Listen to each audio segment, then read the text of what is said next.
Hello you guys, welcome to the channel. Today we're going to be kind of going through the process of me editing all the photos that I've taken with other clients, special events, and just a quick run through and tutorial of how Lightroom works and Photoshop works as well. And if you guys enjoy this video, please drop a like down below, subscribe if you haven't yet already. So let's jump in here real quick. Out of all, I think over 1,000 photos that I took at this event, I'm just going to go through some of the photos here and walk you through my process of editing these photos. So what I do first, right now, this is a raw photo. Let's actually brighten up the screen, making sure that it's good to see all the colors and details.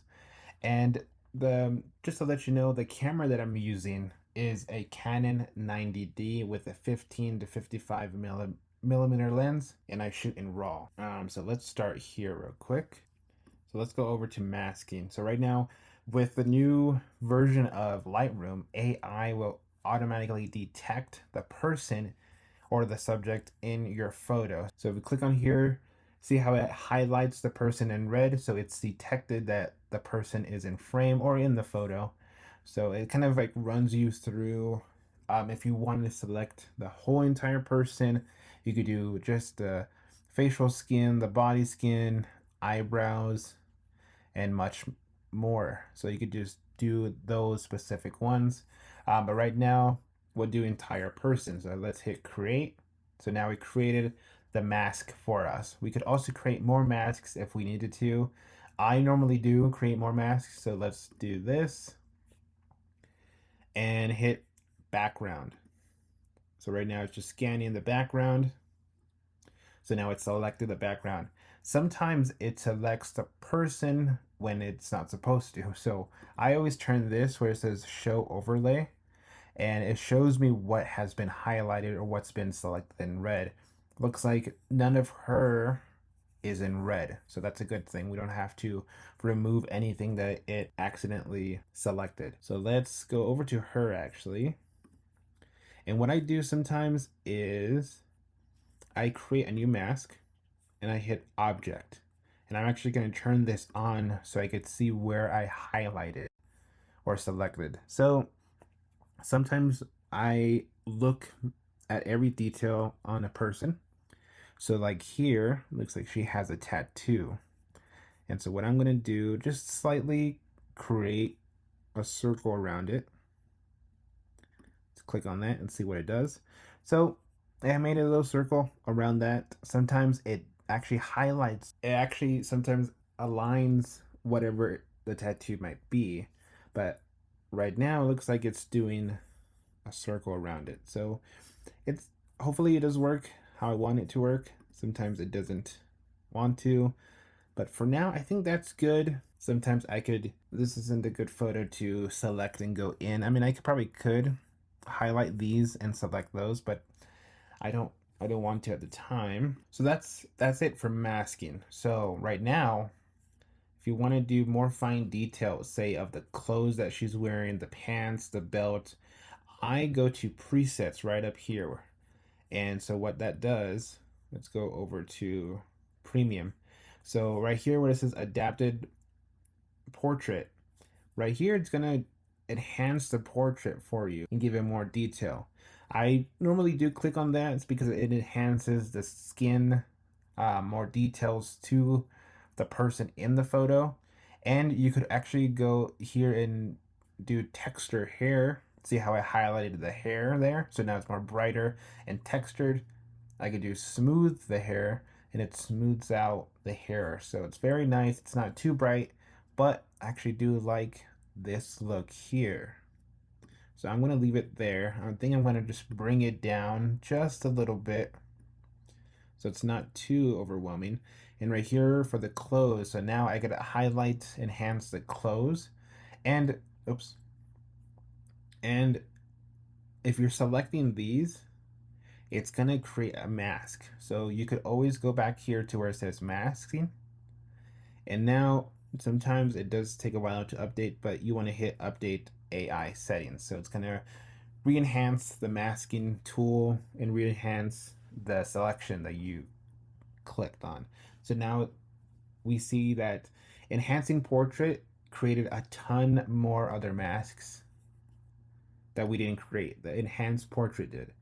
So if we go here, mask 3, let's see what that got. So looks like it got, oh, that was a tattoo. Right here, we did the facial skin. You can see there, eye, the eyes, we could barely see it there. And the hair, we got the hair already. See how did the eyes there. And now the clothes I should have gotten there. Actually, this is a good example. These aren't obviously clothes.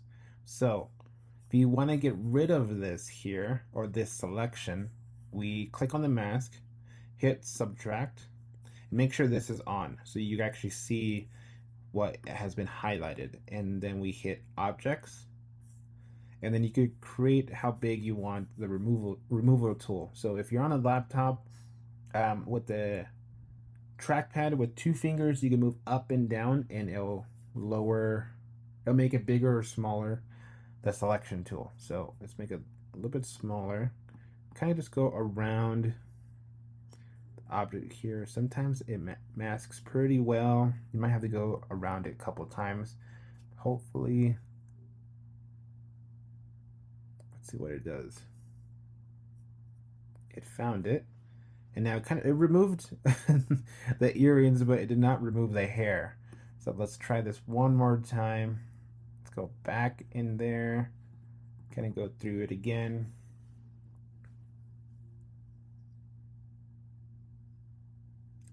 So sometimes this mask, the masking tool, I don't know why it does not want to remove what you actually select. So let's see if that does anything. It does not. So I think we're just going to leave it at that. I think they should really update this tool, because now the annoying part of this, not only it doesn't take off the selection, but you have so many other masks on top of it that it kind of piles up. So we'll just leave it at that for now. And so that's it for the masking part of this section.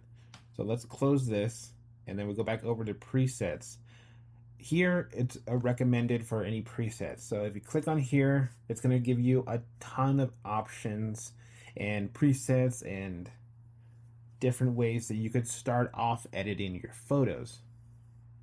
So if we hover over here on this section, see how it just adds on that presets. Let me go over here on this one, a little bit too bright. It's not what I'm looking for. That's very nice, but it's too dark. That one's okay too. Let's see what this one does. That one's a little better, but it's too dark. This is probably way too dark. I don't know what you would use that for. This it's nice, but it's too contrast. It's way too bright for me, for my personal style. That one's okay. Let's go over here. Let's see. See, that's nice. That's perfect. Maybe let's look at this one here. It's a little too, no. Maybe this one. It's between, oh, that one's nice. But you know what? I think just for fun, we'll stick with this one here. And it will actually lower the settings. There we go. That's actually pretty good. So let's keep it at that. Let's go back to our masking. And I basically go one by one on each masking tool, or each masking selection that I have. And let's turn this off, because now you can actually, you know what you're editing now. And it gets annoying when this is always on, because you can't see what the color changes. So let's go over here to our exposure light. And we're kind of going to run down through every single selection that we have here. So let's go to light first, and then hit exposure. So we go up and down and see how it just selects that person. But if you move too much, obviously it's going to be very too bright. But if you want a small little detail, I would say make sure you hit the selection, and then with your up and down arrows, you could just adjust it just a tiny bit. So actually, that's pretty good right there. Perfect. And then contrast, see, like if you want to actually see what it's changing, you could go up and down and see what the selection is. So actually I don't like that, so we'll bring it back. Highlights, see what the highlights will do. So it's brightening up her elbow here and her skin. So we'll just keep it at 60 there. the shadows. The shadows should bring up more of the clothing more to the light. Let's see what white does. That's okay, but it's a little too bright. I might just have to use my arrows to go up and down and keep it at 5, so it's not too bright, not too crazy. So we'll close that there. Let's go over to colors. So this kind of like gives you more color options. You can make your photo cool if you want, or warm, kind of matches the background. I use the cool color, and let's see what it does. So we'll go all the way down to cool. So see how it's way too cool. It does not look good. We could keep it as it is. Obviously it matches the background. The tinting gives it more like color to it, so that's nice. I usually never use tint myself. I probably should. The saturation, let's see what that does. It brings more color to life to it, to the person. So that's actually pretty good. Actually, I will go down just to 5 because I personally don't like overblown colors in my photos. Effects, we could do texture, give it more of a texture look. So if we go all the way up, so see how the hat here is more textured now, and her skin, her hair. If we go back to the original, it takes a while to load. There we go. Now it's back to normal. So see how everything's back to normal there. Clarity. Let's see what that does. It really defines the photo. So let's put it back to normal. Dehaze. If you have any haze, kind of like there, that's pretty good. And then details, saturation. I don't go too crazy on the sharpness. I sometimes add a little bit of noise in case if it is a little blurry. Just like here, she moved just her hand a little bit, her head. But that's not that bad. That's okay. It's an easy fix. So let's close that out here. Now let's jump into our background. So here we could also add more masks to the background if we wanted to. We could select each of the flowers behind her, or just leave the background masks how it is. So now let's jump into our exposure. Let's change this up and down. So that's pretty good. I like that. Contrast. Very nice. Okay. Our highlights. That's perfect. See our shadows. That's a good right there. Perfect. Let's go to our colors. We don't really need to warm the background that much anymore because it's already added that preset to it. So we don't need to add too much. And plus we'll go more into detail and show you what the preset actually did to the photo. Saturation, we can actually add more to it if we want. We'll give it up to a 5. That's too much, I think, saturation for this photo. Texture, we could add more texture to it. I always put a 3 for the clarity and texture. I leave those alone. I could sharpen up the background just a tiny bit to 10. And I think that's pretty good there. Facial, I normally don't mess too much with it. It already looks pretty good normally. And so see, I could brighten up just a tiny bit on the face. And it's bringing that shadow off, but it's always, actually, I think that's good because I don't want to go too crazy on the face there. The hair, let's take a look at the hair now. The hair is already good with that preset set. Honestly, very good. The only main thing about that preset for the hair, or the texture option, is now the clarity is way too sharp. I personally don't like that. I'll bring it back down to a 10 for this one. So that's pretty good. That's better actually. And I just don't really mess with that much. That looks pretty good. This one here, I'll probably bump up just a tiny bit on the close. I will darken the close because close our dark. It actually looks a little bit better now. And color-wise, color is fine. I won't mess around too much. I think I'll bring this down to a 20. Perfect. And then effects, texture looks good. Probably give it a little bit clarity to a 5. I think I'll just leave it alone actually.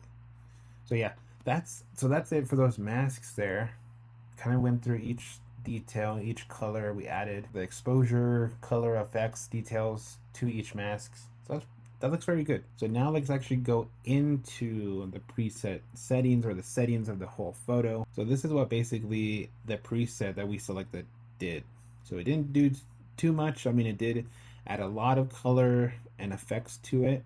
As you could see, it added so many things to the color, and we'll get into that real quick. So let's start and close color and go to exposure. So this photo is already bright enough as it is, but I'm going to add a little bit to it, so that's perfect right there. Contrast, we could always kind of mess around with it and see what we could do. Oh, it actually looks pretty good. And if you do mess up anytime during your edits, you could always hit Command Z, and that should bring you back to the original edit, or undo basically.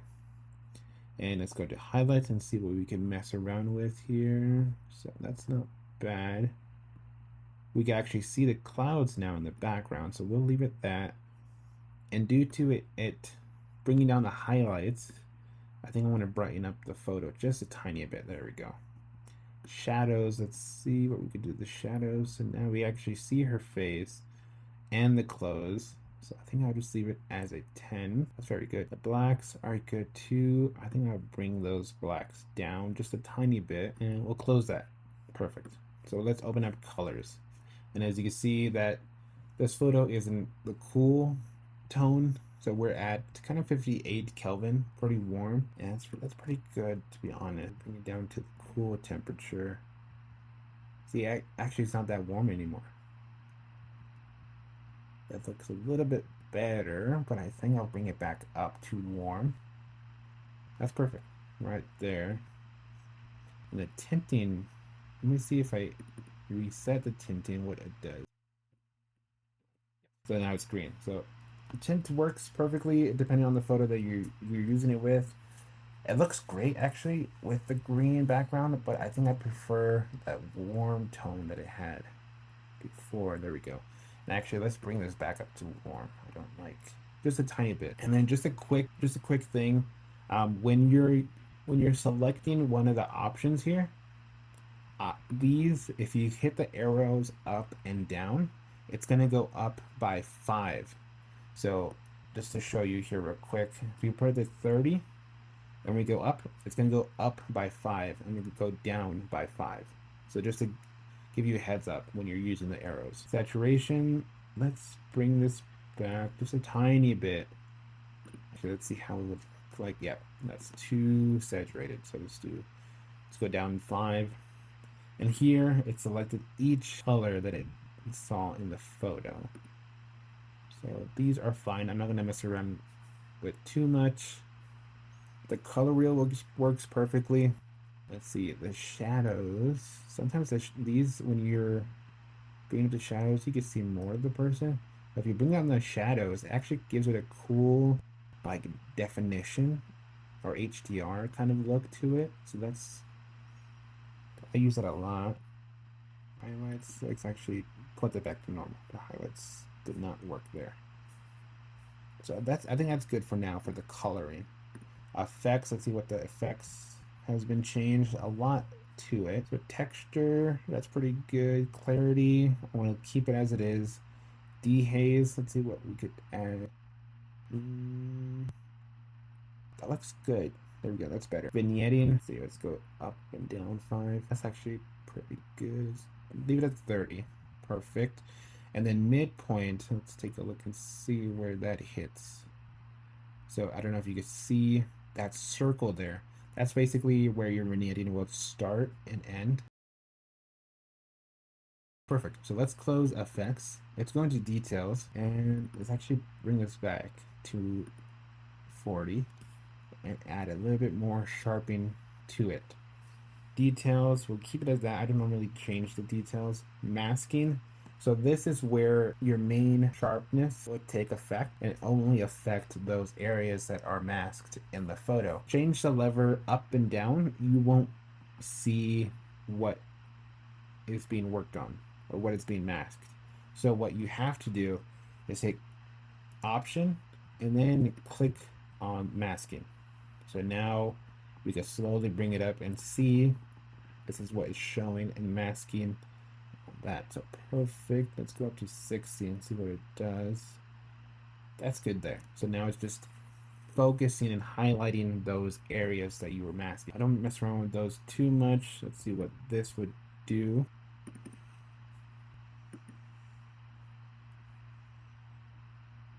So let's try this actually. Reduce noise with AI. The results will be saved as a DNG. Okay. I know this is a new feature for Lightroom, which in some other photos I wasn't able to use. So now, hopefully in this raw image, I'm able to use this enhanced noise reduction. Like I said, I've never used that option before. Let's see what it does. Almost done. Perfect. So let's take a look and see what it did. Enhance. Enhance uses AI to improve image quality.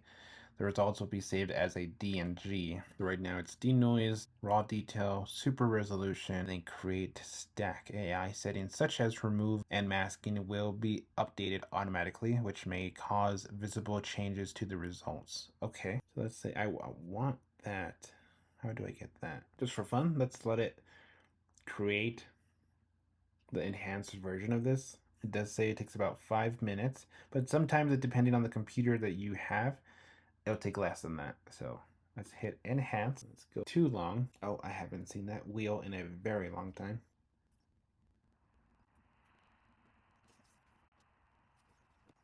So there we go. It finished the enhance. Perfect. It added that kind of layer and it denoised a lot of it. So now actually looks very good. Wow. I'm actually very surprised. Perfect. So let's close this up here. It took about, yeah, I would say 5 minutes or less. And let's go to remove lens duration. Let's remove any lens kind of distortion that it might have given us. And then just to show you here, the camera that I use, the Canon EF 18 at the 55 or Canon 90D. So I will close those. And I really do love this new feature called lens blur. What it does is that it will kind of mask again or like just select the person and blur out their background. So let's just show you here. So let's hit apply. It's going to take a minute or so. The subject, like I said, depending on your computer, it will work as fast. And I'll cut between pauses, but normally it does take about 3 minutes or so. So perfect. So let's actually update this again. MacBook Pro M3, 8 gigabytes of RAM. Supposedly it's supposed to work faster. If you guys have any tips or settings to make it process things faster, please let me know. Okay, so perfect. So I highlighted there, and as you can see, the background is already blurred. So actually, to actually see what is in focus and what is blurred, besides seeing the notice in there in the background here, let's go to visual depth. So we actually could highlight and see what is in focus and what isn't in focus. So anything in the purple here, and this will change when I move these options around. So the focus range and then what is in depth. So let's move this back here. And you can see real quick, this is what this person is here. So that's what it's selected. So let's actually bring this all the way to the person and see it's highlighting around it. It's a little bit too much because the belt you could see down there on the left is not highlighted anymore. So we want to keep those in, but it does take a while because it's constantly rendering this selection. Let's keep it there. And then this section here will be what's in focus. If it wants to work with me. And normally I don't use this lens blur because of dirt and adjust in real time. So I'm just going to leave it there. That's perfect. So let's unselect visual depth and it should take off. So perfect. So now a huge difference in the background. The person is sharp and in focus. The background is blurred. We select we select blur amount, right now it's at 50. So we could bring this down to say 10, just to show you before and after. So right now it's updating AI. As you can see, we're all the way down to 0 and we're back to its normal focus on the background there. So now we can actually see the flowers. I normally don't go too crazy on this blur effect. I kind of bring it up to at least a 10 because I don't want obvious blur or depth of field look. I keep it as a 10. That is my option. So there you go. Nothing too crazy with the blur effect. I keep it as a 10, not to show off, give the effect too much. It takes away of the object or the person in your photo. And that's pretty much it, you guys. I mean, that's a quick rundown of what I do with these photos. And also make sure, because I've done this before, I've had this many mistakes. Make sure your laptop setting is all the way to its full brightness. And oh, see, I made the mistake just now. This is turned off. Make sure that is turned off so it actually shows you the full colors of the screen, because the sensor in your laptop is kind of adjusting to your room lighting, so it's adjusting for your eyes. So, but the photo turned out great as it did, and just make sure those settings are turned off so you actually could see the full resolution and colors to the photos. But that's it, you guys. Thank you guys so much for watching, and I'll see you guys in the next video.